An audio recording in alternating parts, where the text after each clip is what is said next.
Today, we're going to mix calculus with physics. What? Physics? Why would you mix calculus with physics? Because it's fun. What we're going to find today is we're going to see how gravity changes, or, lack thereof.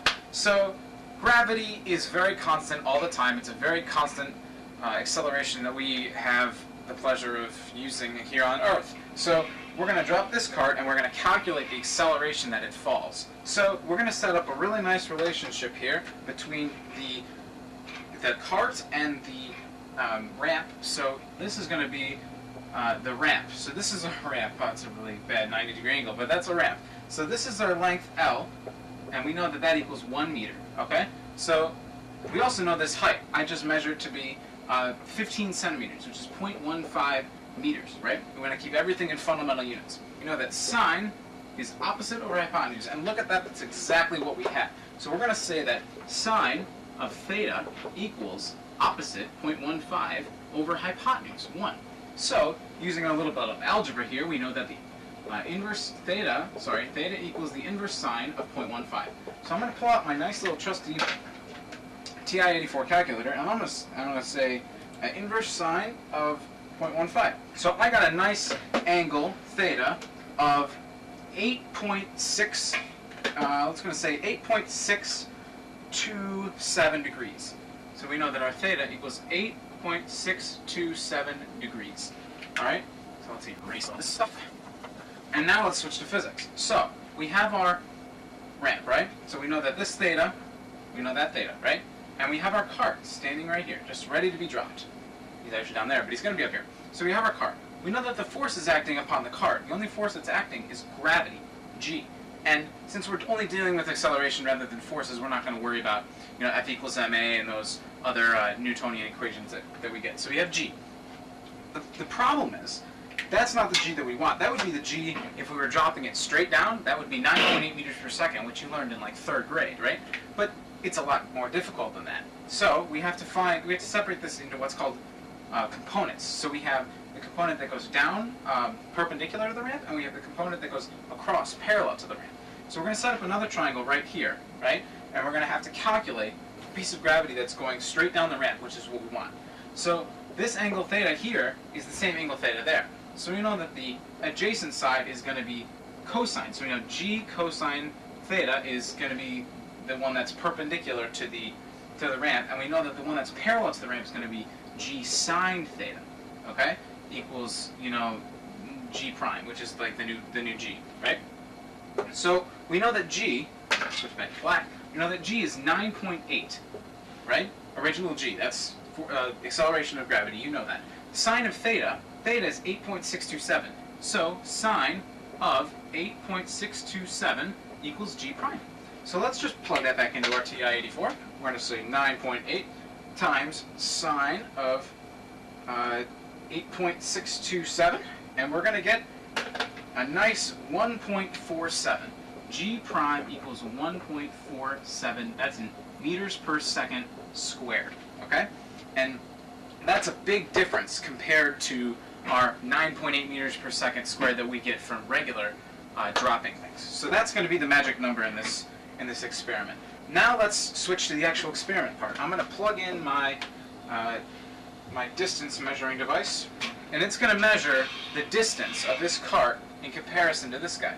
Now, that's not going to tell us much of anything, because we know acceleration. Fantastic, we know acceleration. That doesn't help us at all, because acceleration is the second derivative of distance. That's where the calculus comes into play. So this beautiful little program, I'm going to pop up a little screen right here that's going to show the calculator. So it's going to measure the distance. We can see that the distance is 0.005 meters, which is 5 centimeters, just right about there. So now I'm going to click Setup, and I'm going to go to Time Graph, and that's going to put it in the right mode that I want for my experiment here. I'm going to say sample interval. We'll do 0.05 of a second. That should be quick enough to give a nice parabola, and number of samples 100. Experiment like 5 seconds. That's more than enough time to drop down this cart. This should only take 2 seconds. Right? I'm going to click Start on this calculator, and I'm going to drop the cart as soon as I click Start. And what this is going to do is it's going to click a bunch of times. It's going to click, and then the cart's going to fall, and it's going to measure the distance between the distance measuring device and the cart. and we're going to get a nice little parabola. So let's do this. Ready? I'm going to click Start, and then it's just going to tell me that I'm going to have to overwrite the previous data. That's fine. So I'm going to click OK, and I'm going to drop the cart. Ready? Here we go. OK. Starts hearing, and then you drop the cart, and it falls. All right, stop. So I stop the cart. Now, it's going to say transferring data. Let it transfer all that data. And look at that, we get a nice little parabola here. Except the only problem is we have some bumps and curves and stuff that we don't want. So we're going to use this magic function built into this program. We're going to say Analyze, and we're going to go to Select Region. And what that's going to do is that's going to allow me to delete parts of the data that I don't want. So I'm going to click OK, and then see that weird solid part at the top? I'm going to start right at the start of the thing. It's exit 0.45 meters, so, or exit, sorry, 0.45 seconds. Then I'm going to click OK, and that's going to be my left bound. And then I'm going to go all the way to the right and find where the parabola touches at 0. And then I'm going to click OK and select my right bound. So now I have a beautiful parabola that I can fit an equation to. So let's go ahead and do that. Let's say Analyze again, and let's say Quadratic Fit. And it's going to do some calculations. And look at that, it gives me a really, really nice parabola that fits to the curve. I'm going to hit OK, I'm going to graph it right over the points, and you can see the little football guy go over and over and over and over, and this is going to take a long time. Speed it up. Okay, then we have our nice distance versus time graph. But that's not useful, we can't do anything with that. So let's go and use the magics of the calculator. So let's say plots, and we're going to get a nice, we have our distance versus time. Let's go to a velocity versus time. What do you think that'll show?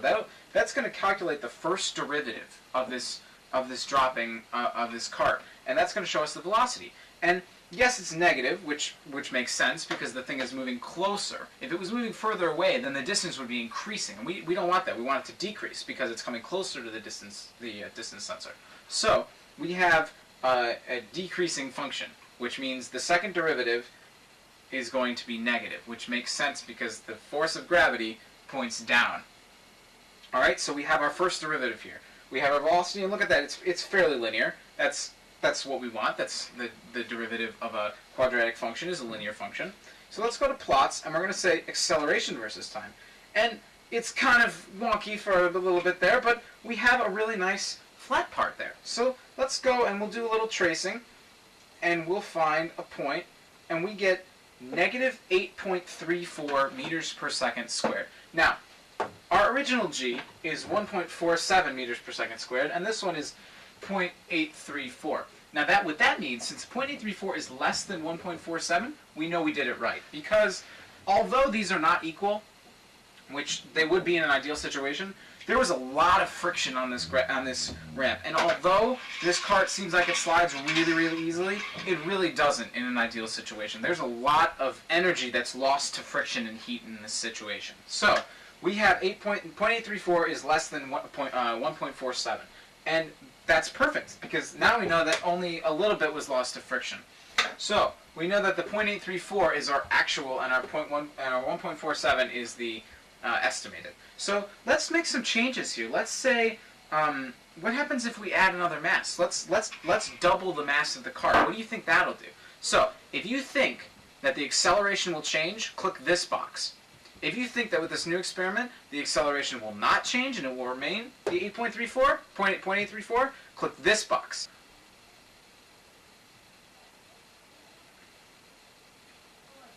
I'm waiting for you to click a box. You really shouldn't be waiting this long. Come on, make a decision.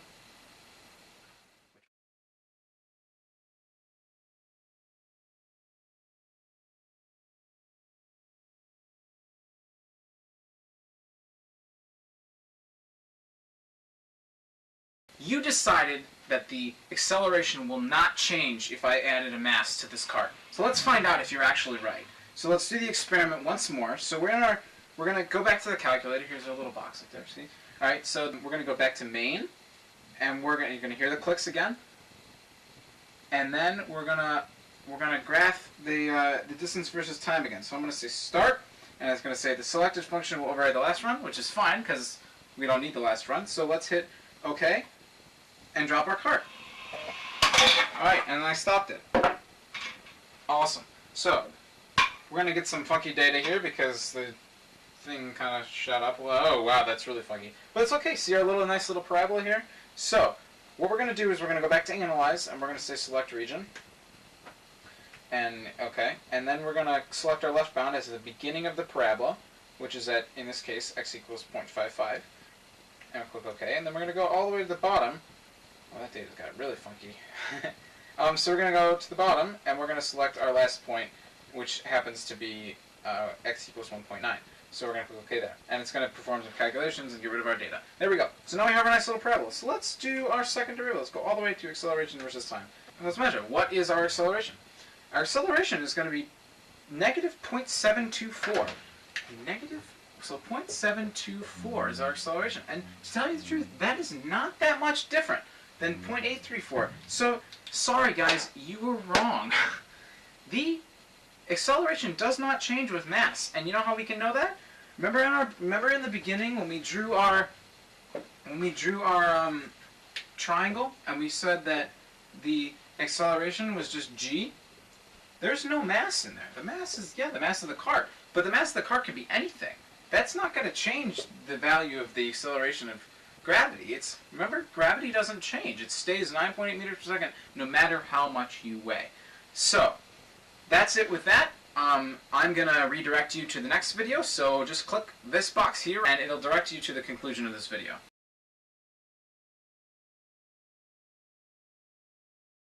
So, you chose that the acceleration of gravity will not change with the change in the mass of the cart. Let's see what happens. So we're going to set up another calculator thing. Here's a little box up there. There we go.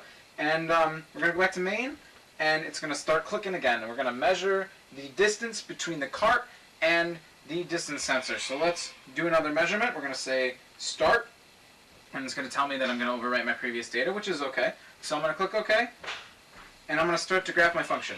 Oh, look at that, all perfect and done. So we have our data here. We have, it's transferring, see it's transferring, and then, oh, look at that parabola, look at that guy. So, we're going to go back to analyze, and we're going to say select region again because we have some funky other parts. So, there's our parabola.